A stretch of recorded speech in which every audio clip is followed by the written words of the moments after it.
Inter state water dispute commission article 262(1) के अंदर आता है। 265(1) अंतरराज्यीय नदी जल विवाद। नदी जल विवाद आप समझ गए होंगे। नदियां ध्यान से समझ लीजिएगा, वैसे भी कॉमन चीजें इसको आप लिख सकते हैं। नदियां जो होती हैं वो आपको पता होगा एक पहाड़ से निकलती होंगी और समुद्र में गिरती हैं। इंटरस्टेट वाटर डिस्प्यूट के लिए ट्रिब्यूनल क्या होता है बताता हूं मैं। क्या बता रहा था? नदियां जो होती हैं आपकी पहाड़ से निकल करते हैं समुद्र में मिलती हैं, पक्की बात, उल्टा तो नहीं है। तुम्हारे उधर वाली तो नहीं है समुद्र से निकल के जाके पहाड़ पे जा रही, अरब सागर से निकलती हिमालय में गिरती। ऐसा हो सकता है। मेरे से एक बार क्वेश्चन उठा था, उस बच्चे बहुत मासूमियत वाला क्वेश्चन था, बच्चा था, लड़का ही था।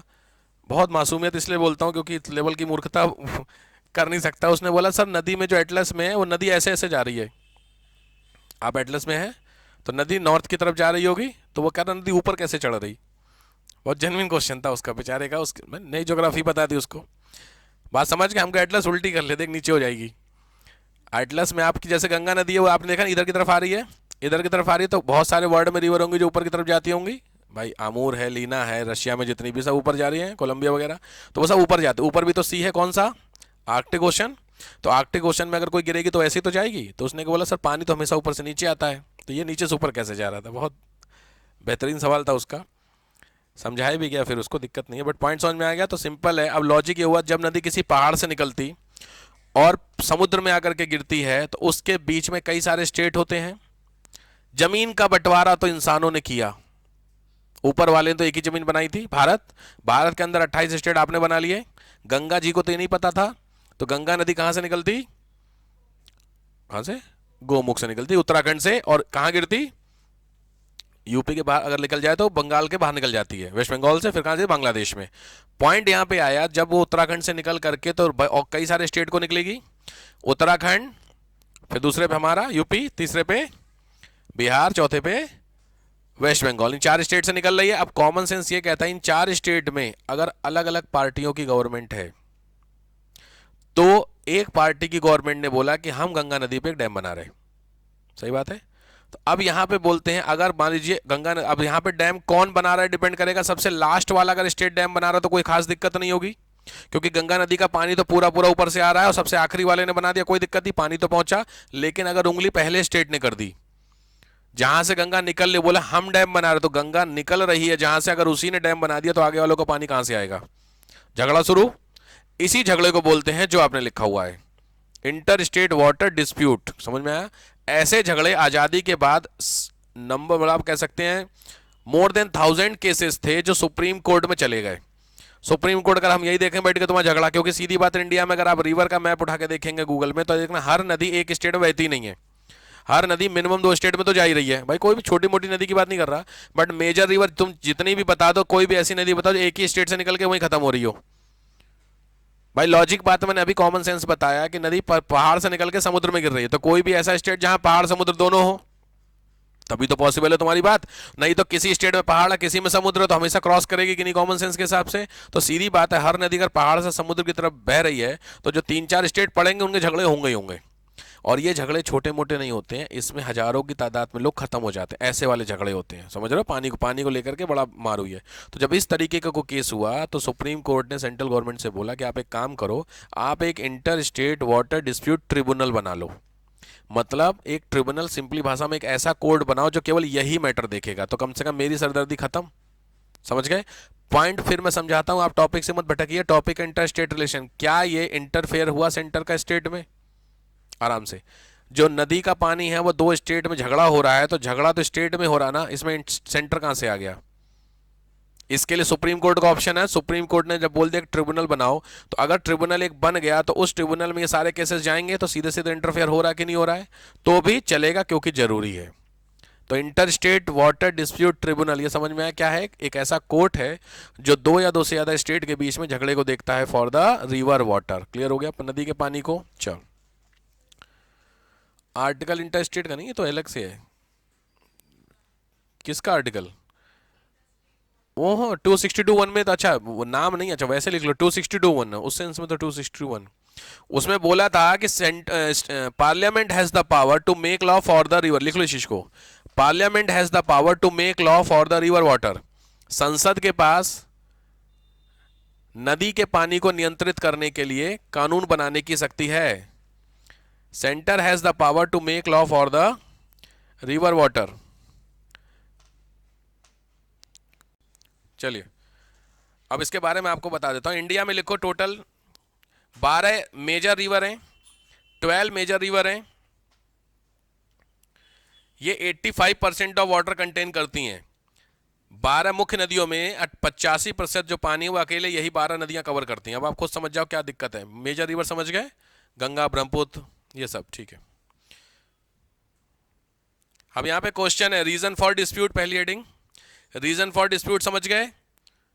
झगड़े का कारण क्या होता है? बहुत सारे रीजन हो सकते, कॉमन है, आगे बढ़ते हैं। नेक्स्ट हो effect of dispute. Effect of dispute, विवादों का प्रभाव क्या होगा? तो रीजन समझ गए, कारण तो भाई, इफेक्ट क्या होगा? विवादों का प्रभाव क्या होगा? अगर रोज आप झगड़ा करते हैं आपके घर में तो आपको क्या दिक्कत है? आपके घर में अगर रोज झगड़ा हो रहा है किसी भी चीज को लेकर के, डजंट मैटर की चीज क्या है, रोज झगड़ा हो रहा है, तो आपके घर में क्या दिक्कतें हैं, हो सकती हैं?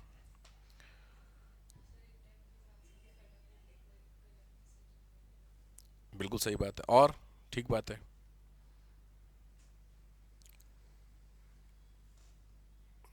बड़े शांत प्रवृत्ति के लोग हैं आप, आपके घरों में झगड़ा नहीं होते? ऐसा मुझे संभावनाएं कम लग रही हैं जिस हिसाब से, क्योंकि देखो उसमें आपकी गलती नहीं है। यहाँ का ना एनवायरनमेंट बहुत खतरनाक है एनसीआर का। यहाँ पे ना चाहते हुए झगड़े हो जाते हैं, बिना बात के झगड़े हो जाते हैं। ये होता है ना किसी बात पे लड़ने में मजा है, बिना बात के लड़ाई होती है यहाँ पर। और किस बात कोई बात नहीं, यहाँ पे बिना बात के लोग गोली मार देते हैं, पता है आपको? खाली किस बात पे कि तेरी गाड़ी मेरी गाड़ी से आगे निकल गई, ओवरटेक करने में गोली लग चल रही है। कितने केसेस होते हैं लोनी साइड में। कभी भी अंदर वाले मेन गाजियाबाद में जाना, पुराना गाजियाबाद नहीं, लोनी। अगर आपकी तेरी हिम्मत, अगर उसकी गाड़ी तुम्हारी गाड़ी से, मतलब तुम्हारी गाड़ी उसकी गाड़ी से छोटी है, तो ये रूल है कि उसकी गाड़ी से बाहर नहीं निकल सकती तुम्हारी गाड़ी। मतलब वो जा रहा ऑल्टो से, आप जा रहे बीएमडब्ल्यू से, अलाउ है। अगर रिवर्स है तो अलाउ नहीं है। ऑल्टो वाले कितनी हिम्मत बीएमडब्ल्यू क्रॉस कर जाए, बीएमडब्ल्यू गोली मार देगा आपको, ये रूल है। वो अलग मोटर व्हीकल एक्ट इन लोगों ने अपने बना रखे हैं एनसीआर में, अलग ही लेवल पे होता है। अरे आप हंस रहे हो, जिंदगियां खत्म हो रखी लोगों की, खत्म हो रखी जिंदगी। इलाहाबाद अभी वहाँ पे था, अहमदाबाद में एक लड़का था, मेरठ का ही था, अहमदाबाद का केस था, बहुत फेमस हुआ है केस है ना, बुलेट से। उसकी बुलेट थी, आज के लड़कों को जानते हो, बुलेट उसने भगा दी, बुलेट उसकी क्रॉस कर गई, बस उसने आगे जाके कम से कम 20 चाकू मारे उसको। इकलौता लड़का था, जैन फैमिली है, बहुत फेमस केस हुआ है उसमें आगरा का, मेरठ का। ओवरटेक करने से बुलेट की हिम्मत कैसे होगी कि गाड़ी को ओवरटेक कर, बताओ, इतनी हिम्मत। इसीलिए मैं आपको बहुत अच्छी सलाह दे रहा हूँ, आप जिस एरिया में रह रहे हैं इस एरिया में शरीफ लोगों का मोहल्ला है नहीं है जहाँ पे आप रह रहे। गांव देहात में कोई टेंशन है, गांव देहात की टेंशन ही नहीं है। आप उसकी गाड़ी खड़ी कर अपनी गाड़ी में बैठा लेता है, आजा भाई। शहर गांव का हिसाब अलग चलता है, यहाँ का ये अलग है सिस्टम भाई। ऐसा कई केसेस मैं सुन चुका हूँ, ये रियलिटी बता रहा हूँ आपको, ठीक है। तो आपके घर में झगड़े मैंने बता दिया जिस बात पे होते हैं, उन झगड़ों का सोल्यूशन क्या दिक्कतें होंगी? सबसे पहली सबसे बड़ी दिक्कत सर मेंटली क्या होगा, इम्बैलेंस बना रहेगा। चीज़ें हमेशा क्या होंगी आपके मन में, शारीरिक रूप से दिक्कतें हो सकती हैं, मेंटली दिक्कतें हो सकती हैं, डिसीजेज हो सकते हैं, बहुत सारी चीज़ें हो सकती हैं। अब यहाँ पे सेंटर स्टेट की बात करेंगे, अगर यहाँ पे बार बार होगा तो सबसे बड़ी क्या दिक्कत होगी पता है? सबसे बड़ी दिक्कत होगी लोगों की नौकरियां चली जाएंगी। कैसी नौकरियां चली जाएंगी पता है? क्योंकि जब झगड़ा होता रहेगा तो वहाँ पे कोई कंपनी नहीं आएगी करने के लिए, क्योंकि पानी बेस्ड जितनी भी इंडस्ट्री है वाटर बेस्ड, वो इंडस्ट्री लगाने के लिए वाटर तो चाहिए, और उस वाटर पे झगड़ा हो रखा है। तो सबसे बड़ी दिक्कत है नौकरियां, और नौकरियां सबसे बड़ी दिक्कत क्या होती है? नौकरी। अगर जॉब गई मतलब इनकम गई, और इनकम गई तो लोगों के मन में क्या होगा? इनसिक्योरिटी। इनसिक्योर्ड आदमी क्या करता है? झगड़ा। घर में आपसे केवल वही व्यक्ति झगड़ा करता है, एक बार चेक कर लीजिएगा, जो या तो खाली बैठा है, खाली समझते हैं, खलिहर हमारे बोलते बड़े, खलिहर आदमी मतलब कुछ नहीं करता तो झगड़ा करता है, क्योंकि जो बिजी है वो नौकरी कर रहा है। सिंपल बात है। जो या तो खाली बैठा है या आपसे खुन्नस है, उसकी सीधी बात है।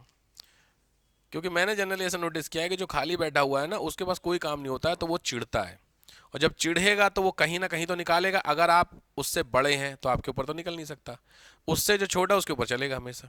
यही सेम सिचुएशन आपके साथ भी लागू होती है। परेशान ना हो कि हम उसकी बेइज्जती कर रहे हैं। अगर आप भी खाली बैठे हैं, मतलब हो रहा है, लॉजिक बात आप समझिए, अगर आप तैयारी कर रहे हैं और 6 साल से आपका एग्जाम नहीं निकला, आप फ्रस्ट्रेशन में आएंगे कि नहीं आएंगे? और वो फ्रस्ट्रेशन किस पे निकलेगा? पिताजी पे है?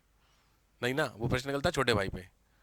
वो जरा सा है, आप पढ़ाई कर रहे हैं, पढ़ नहीं रहे, कायदे में किताब खोल के बैठे हैं, वो आया अचानक से आपके पास में किसी बीच को, वो तुमने उसको डांट के भगा दिया, उसकी गलती नहीं थी, गलती थी तुम फ्रस्ट्रेशन में हो। इसीलिए बोलता हूँ जोड़ जाड़ के 1 डेढ़ साल में नौकरी ले लो, काम खत्म, टेंशन फ्री हो जाओगे। खैर चलो, तो इसके लिए मैं आपको बाकायदा एक आर्टिकल दे देता हूँ, एक्ट दे देता हूँ, उस एक्ट की सीधे कॉपी चाहिए। मैंने उधर एक्ट बताया था आपको, 4-5 एक्ट पढ़ने हैं। अरे यार एक पीआरए तुमको दिया था, याद है? पीपल रिप्रेजेंटेशन वाला, याद है कुछ एक्ट? तो इसी में एक डाउरी एक्ट कुछ याद आ रहा है एक्ट, वैसे एक एक्ट देने जा रहा हूं मैं। लिख लो, interstate water dispute, interstate water dispute amendment act 2017, अंतरराज्यीय नदी विवाद संशोधन विधेयक 2017। मोदी जी लेके आए इसको, छुट्टी। Inter state water dispute amendment act 2017, अंतरराज्यीय नदी विवाद संशोधन विधेयक 2017। 17 है, अमेंडमेंट एक्ट है, इसका मतलब पहले कुछ होगा। बहुत ध्यान से ट्रिब्यूनल का डेटा पूरा उठाना। डेटा का मतलब है कितने लोगों का ग्रुप है, कौन लोग मिलके करेंगे, पूरे सिंगल ट्रिब्यूनल, डबल ट्रिब्यूनल ऐसा करके है, ठीक है? तो इस एक्ट की कॉपी करनी है आपको, गूगल से हो जाएगा। एक पेज छोड़ दीजिए पूरा, बिल्कुल छोड़िए पेज। जब पेज छूटेगा ना तभी करोगे, जब नहीं छूटेगा ना उसी के आगे लिख लोगे तो 6 महीना कुछ नहीं जाओ। जब पेज हमेशा ब्लैंक रहेगा ना, तो जब भी आप रिवर्स करोगे, पढ़ोगे एक बार रिवीजन, तो उसमें देखोगे ये क्या छूटा हुआ है। अब आया समझ में? चलो सॉल्यूशन बताइए, सॉल्यूशन बता दीजिए इसका क्या है झगड़े का। मीटिंग कर ले आपस में, ठीक बात। और अरे तुम पीएम हो, तुमको सुलझाना, कैसे सुलझाओगे? कॉम्प्रोमाइज हो गई, मीटिंग हो गई। और हाँ भैया, पूछा हुआ है, what is the suggestion suggested by you, बाकायदा पूछा, क्वेश्चन आ रखा है आपसे, सलाह पूछ रहा है। इन झगड़ों, तुम्हारे घर के झगड़ों कैसे सुलझाते हो? कभी झगड़ा सुलझाए कोई कि तुम ही कॉज हो, तो हम क्या सुलझाएंगे? ऐसा होता है कई बार, हम ही कर रहे झगड़ा तो हम क्या सुलझाएंगे? सुलझाता हमारा कोई और है। अच्छा कोई, वैसे मैं पूछ रहा हूँ आपसे कि आप झगड़े को सुलझाएंगे तो क्या तरीका सुलझा सकते हैं? अरे हद हो गई यार, फॉर बोथ ऑफ देम, बिल्कुल सही बात है। चलो ठीक है, और कुछ? रिवर वाटर का दोनों का सिस्टम मुझे समझाइए। दोनों के लिए बेनिफिशियरी रिवर वाटर, अगर क्योंकि एक तो मान नहीं रहा, मैं एक खैर खोलूंगा नहीं क्वेश्चन, आपको समझ में आएगा। रिवर वाटर डिस्प्यूट है तो आप दोनों के लिए बेनिफिशियरी पॉइंट कैसे ला सकते हैं? हाँ sir, according to their needs we can distribute the water in some particular ratio, like 60-40, बस 40 तो रख ले, 60 इसको दे दे। अब सीधी बात है, यूपी और बिहार का झगड़ा हो रहा है।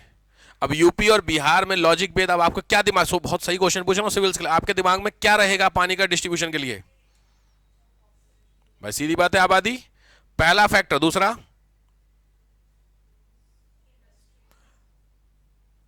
इंडस्ट्री कुछ, हाँ हाँ, एग्रीकल्चर बेस्ड इंडस्ट्री। भाई सीधी बात है, लोगों के ज्यादा होने से कहीं ज्यादा जरूरी एग्रीकल्चर है। भाई सीधी बात है, यूपी में सारी इंडस्ट्री ऐसी है जो मैन्युफैक्चरिंग है, और बिहार में जितनी इंडस्ट्री सब खेती हो रही है, तो लॉजिक बात है पानी कहां ज्यादा चाहिए? भले यूपी में आबादी ज्यादा है, तो फैक्टर समझ रहे हो कि नहीं समझ रहे हो? तो बिल्कुल सही बात है सर, एग्रीकल्चर में ज्यादा लगेगा तो हम इधर ज्यादा देंगे, वहां इंडस्ट्री ज्यादा है तो वहां कम पानी चलेगा, फिर भी चल जाएगा कि नहीं चल जाएगा। बट इस झगड़े को सॉल्व करने के बिल्कुल समझ में आया कुछ कुछ, तो इस तरीके का सजेशन है। क्या मैं कुछ एक सजेशन आपको दे देता हूं। नंबर 1 पहला लिखो, announced river as a national heritage, नदियों को राष्ट्रीय संपत्ति घोषित कर दो, छुट्टी। नदियों को राष्ट्रीय, एक्चुअली ऐसा है नहीं, क्योंकि जब नदियां राष्ट्रीय संपत्ति होती नहीं है तो हर जो स्टेट होता है वो अपना अपना क्या दिखाता है, हमारा हिसाब किताब दिखाता है कि मेरा पानी मेरा पानी। जब नेशनल का हो जाएगा पानी तो क्या हो गया, खत्म कहानी। दूसरा लिखो, water as a concurrent list, water in a concurrent list, जल को समवर्ती सूची में डाल दो। अभी जल सेंटर के पास है। तीसरा, ह्यूमैनिटी अप्रोच, ये ह्यूमैनिटेरियन अप्रोच लिख लो, मानवीय पहलू को ध्यान में रखिए। मानवीय पहलू समझ गए? ह्यूमैनिटी अप्रोच, मानवीय पहलू, इंसानों को ध्यान में रखना है। पानी, पानी के बिना आपने देखा, मैंने हमेशा बोला ना, छोटी सी बात पे कोई व्यक्ति खत्म हो गया और आपको बात सुने आप हंसे। अब जैसे मैंने अभी आपको बोला बुलेट वाला, तो आपको उस लोगों के चेहरे पे एक्सप्रेशन बिगड़ा, यार बुलेट के चक्कर में इकलौता लड़का मार दिया। आप सोच के देखिए कितना बड़ा पहल मैटर था, एक बुलेट एक कार से क्रॉस कर गई, इसमें कितनी दिक्कत हुई। लॉजिक है, आपको लगता है हो सकता है तुम्हारा भाई हो सकता है तुम्हारा पिताजी हो सकता है कोई और भी हो सकता है कि नहीं हो सकता है, सोच के इमेजिन करिए। अब वो बंदे को जब पकड़ा गया, गुजरात पुलिस ने पकड़ा, यूपी यूपी में जाने, योगी जी ने जानी हो, यूपी और गुजरात सब माहौल वाली हिसाब किताब है, तो तुरंत यहाँ ट्रांसफर हुआ बंदे का। तो जब यहाँ पे यूपी में जा रहे तो आधे को जान ही रहा, माहौल बन जाता है यूपी में। भैया देखियो यूपी की कहानी, पुलिस का क्या सिस्टम चल रहा है। हाँ, तो उनको लगा आता है निपट जाएंगे, गाड़ी उलट जाएगी हमारी भी, तो उसने वही माफी मांगनी शुरू कर दी कोर्ट में कि हमसे गलती हो गलती। पॉइंट क्या हो गया, अगर वो रियलिटी में भी गलती मांग रहा है तो वो बच्चा तो नहीं आएगा ना वापस। इकलौता अगर आपके घर में कोई है व्यक्ति कि कोई भी है, भगवान न करे किसी के साथ हो, बट पॉइंट सोच के देखे, और किस बात पे, एक होता ना जेन्युइनली बात, किस बात पे कि तारी गाड़ी आगे कैसे निकल गई भाई साहब, ये एक थोड़ा ना, समझ रहे हो बात को लेकर के, एक्सीडेंट हो जाए या कोई वास्तव में ऐसा हो कि तुमने गोली मारी उसने गोली मारी दोनों मर गए, इसमें लॉजिक समझ में आता है। बट किस बात पे खाली गाड़ी क्रॉस आपने कर दी और इसमें आपने 20 चाकू मारे। उसकी मम्मी पे सोचे, वो रो ही नहीं रही, उसके मैं बड़ा वीडियो देखा, मेरठ का बड़ा फेमस, बड़े अच्छा मेरठ का मैं बोल रहा हूँ, अरे बड़े फेमस बिजनेसमैन है जैन करके के, उन्हीं का लड़का है वो। ऐसे कुछ नाम है शायद, एन से नाम है लड़के का। हाँ, एन से कुछ नाम है। बहुत फेमस क्योंकि वहाँ पे अच्छे, वो मेरठ के अच्छे लोग हैं, मतलब समझ रहे हो? उनका इकलौता लड़का। अब आपको उसकी शादी होने 3 महीने में शादी होने वाली थी, वो एमबीबीएस या एमबीए कर रहा था अहमदाबाद से। अब मुझे आइडिया नहीं है उसका बहन कैसे, बट ये लॉजिक बहुत फेमस केस हुआ इस चीज़ को लेकर के कि आप इस पर ना डिबेट हो रही थी एक्चुअली कि ये क्या हो रहा है इंडिया के लोगों को। आप सोच, जरा जरा सी बात, इवन आप खुद अपने अंदर चेंजमेंट देखना, आपके साथ हुआ मतलब। जी।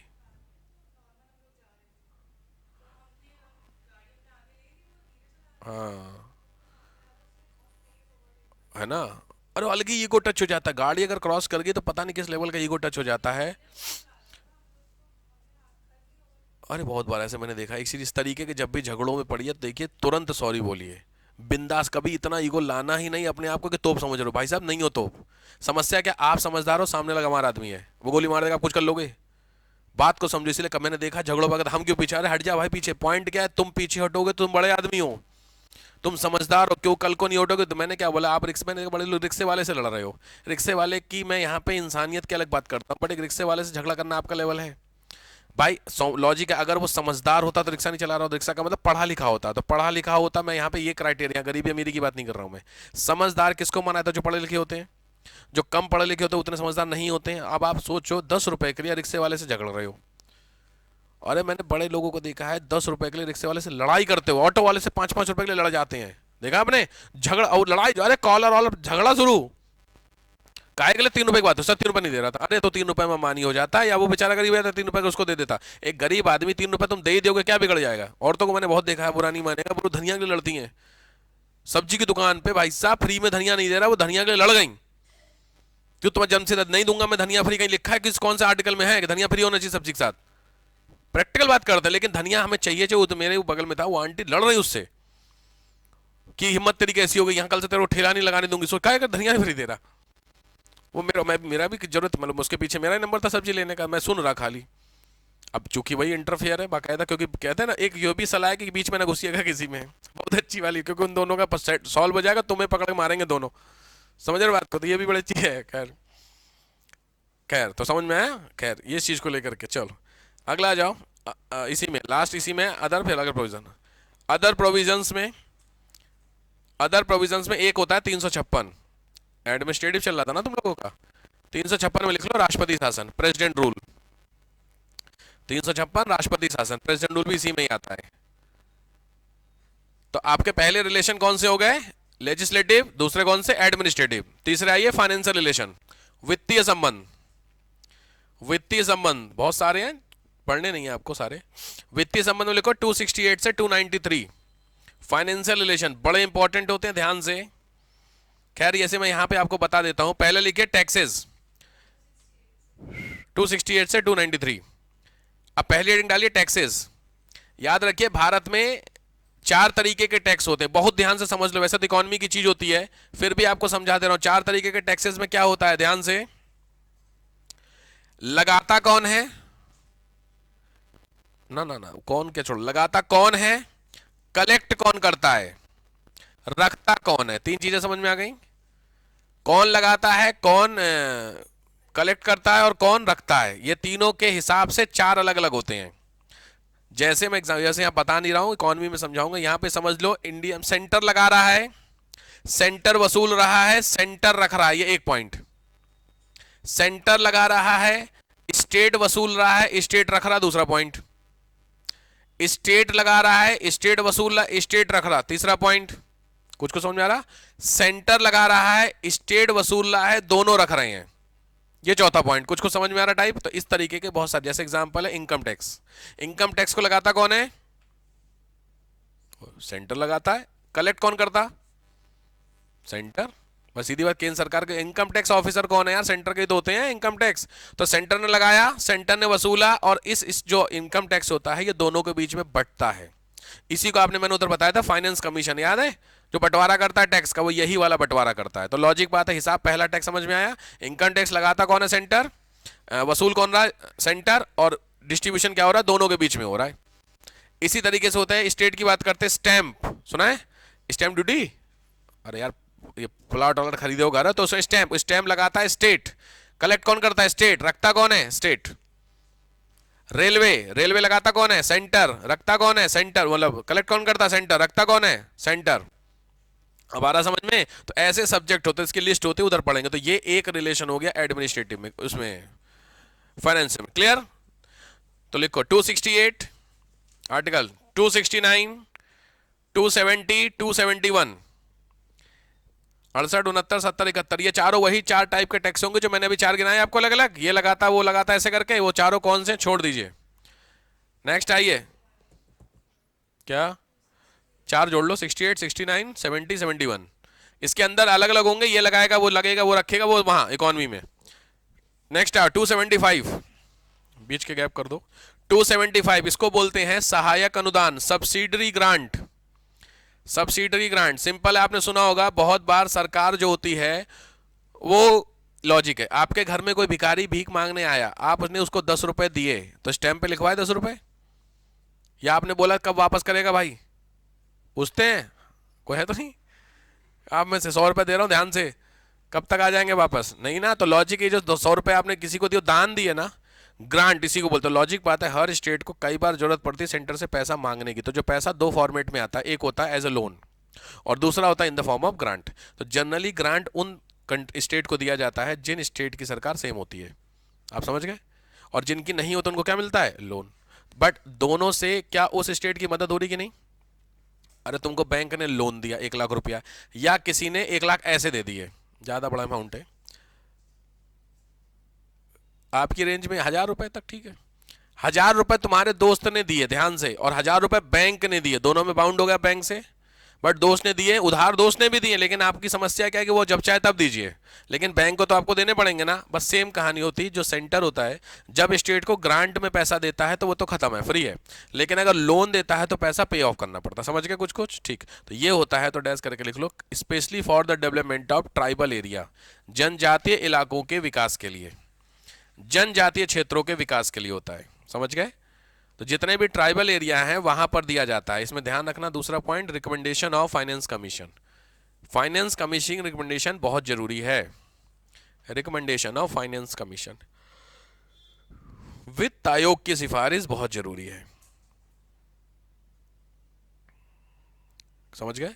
चलो नेक्स्ट आ 294, एक मिनट रुक जाओ, सीधे 294, खैर 294 लिख लो।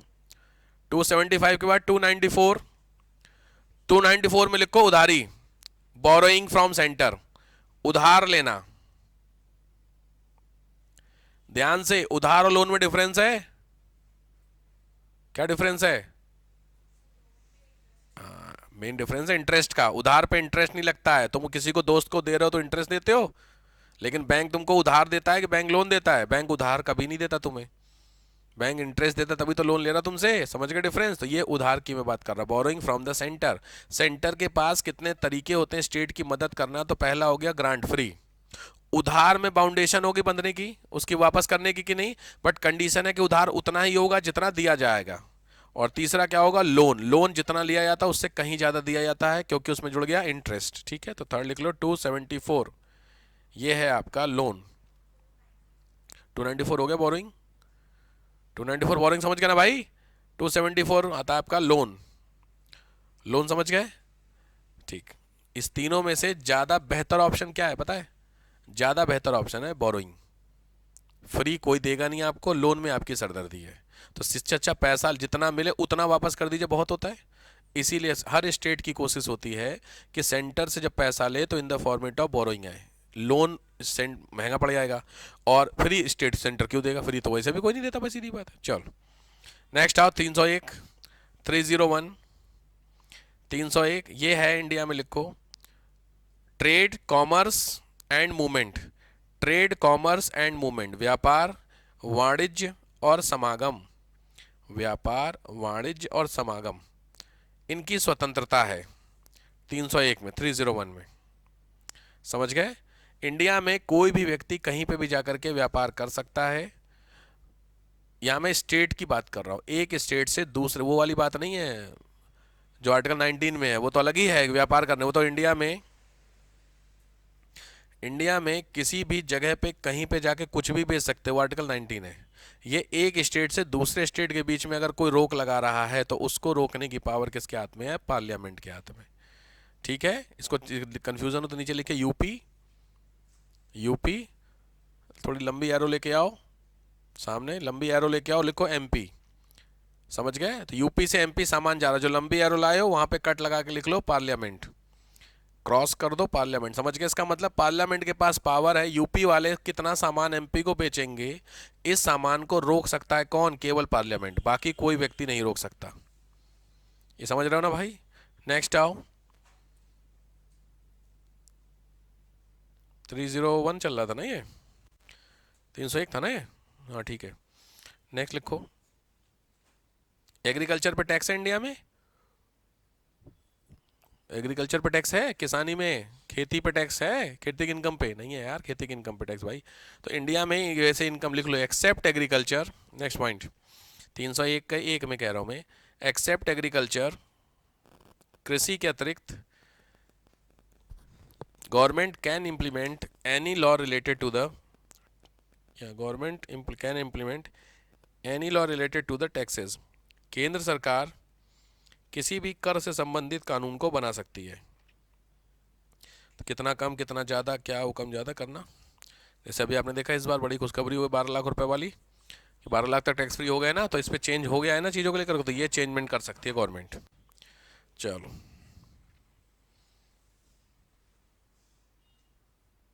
अब ध्यान रखना, जब भी सेंटर स्टेट, बड़ी स्पीड में क्लास हो रही है यार आज, 3 वीडियो बन गई मेरी 26-26 मिनट की यार, पता ही नहीं चला।